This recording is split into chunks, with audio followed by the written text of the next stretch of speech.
All right, so inside of this video, I'm going to share with you why Google vehicle listing ads will not, and I said it, will not work for your dealership. So a lot of people, we have a video that we put up. It shows everybody how to actually set up this process, this system for your dealership step by step. And what we find out, what we find out is that this doesn't really work as effective as most people think it does when you set it up. And I'm not saying this is true for everybody, but a majority of dealers, it doesn't work for them. So what I want to do inside this video is I want you to understand, I want you to qualify yourself. In the next couple of seconds, I'm going to go over what actually qualifies you, but I want you to qualify yourself before you actually put in time to set this up yourself or pay someone to do it. Understand what you're getting into. I want to go over some of the problems we were facing. Number one, we rarely had leads call us from those ads, right? There wasn't really anyone calling us, wasn't really anyone filling out forms. We had people come through and we had people call us, yeah, but it wasn't enough. It wasn't like you notice a difference, right? We were paying for that traffic. We were getting okay results, right? It was extremely difficult to break even on our investment. And like I said, it didn't really make much of a difference between the amount of units we were selling every single month. We did get a lot of cheap clicks and very minimum leads, but that was about it. And here's the reason why. I got an email that came through, and inside the email, they always like to give some type of metaphoric value, as you would say. And I remember the guy, the principle he was using when it came to converting traffic online was people are going to be people. Right?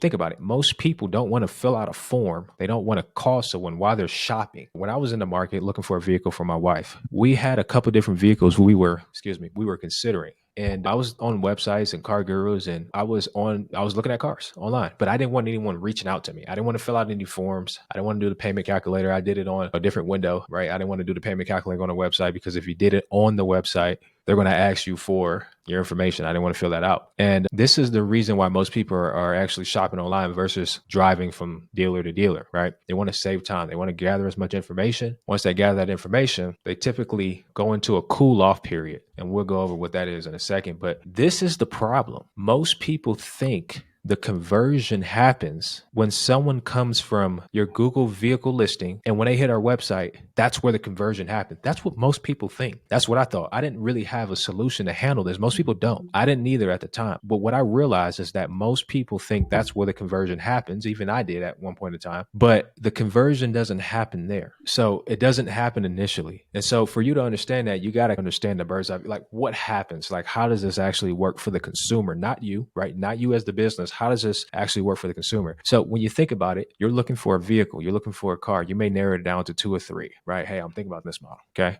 You type that into Google and you type, hey, 2021 Honda Accord trim level sport, whatever the case may be. You type that in, and then now you see these listings that are all in your area. There's a whole bunch of listings right in your area, and you click on, you browse them, you skim through them, then you click on the one that you're most interested in. You view the details on the website where the vehicle is actually listed. You look at the pictures. If they got a video, you may look at that, look at the features to make sure it's all correct. You get a little bit more information first, right? And then you discontinue the search. Or you may hop onto another website and do the same thing for another car. And then you ultimately you're going to discontinue the search. And then there's this little cool off period until they're ready to pull the trigger. And then once they're ready, they almost always go with the dealer that remained top of mind at this specific moment. It gives you that right place, right time effect. And so most people don't have a conversion mechanism to convert that traffic, which is the reason why they're just sending traffic over to their website and 90% of them are bouncing off. Maybe you get 10% to convert, right? What do you do with the rest of the 90%?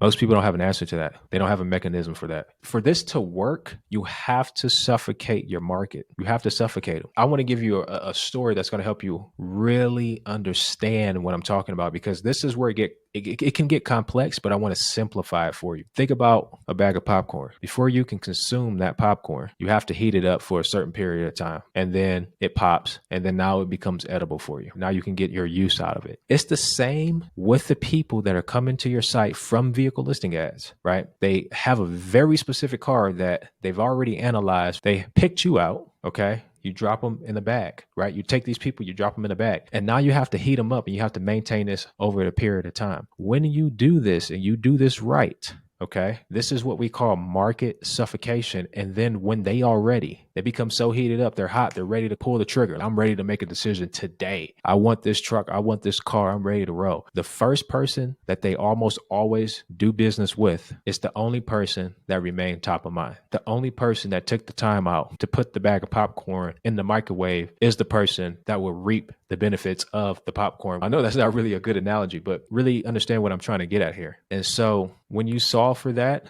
this all works. That is your conversion mechanism. Again, most people think the conversion mechanism is people landing onto the website and the website doing the conversion there. That is not how this works. The conversion mechanism is like the bag of popcorn. You got to put it in the microwave. You got to heat it up over a certain period of time. And then when that kernel gets hot, it pops and now you can eat it. When that person who cooled down after they were doing research, like they do most of the time, they're going to pull the trigger. It's just a matter of time. And through that time, you have to heat them up. And once you do, and they're ready to roll, the only person or dealer or brand they can think of is you, right? Good example. Let's say you want to solve a problem of, I don't know, let's just make it broad, answering any question. Someone walks up to you and say, hey, how much PSI should I have in my tires? Most people don't know that. Google it, right? Google it is the solution. That's the only thing they can think of. When they want to answer that question, they say, Google it. They don't say Bing it. They say, Google it. And so what does that person do? Do they go on Bing? Do they go on Yahoo? No, they go on Google and then they ask the question in Google. Some can argue that with AI, that it may transfer over into ChatGPT. Hey, I got a question with ChatGPT. Maybe they stop saying Google. But for right now, what's top of mind is Google when it comes to that problem. That's the right time, right place effect that you want to have for this to actually work. It's really not complex. You just need to have a conversion mechanism. You need to know how to suffocate the market. You need to know how to heat them up and maintain it over a period of time. And once you're able to do that, everything else works for you. So I appreciate you taking the time out of your day to watch this video. Hopefully you found some value from this. Hopefully we'll be speaking soon. Take care.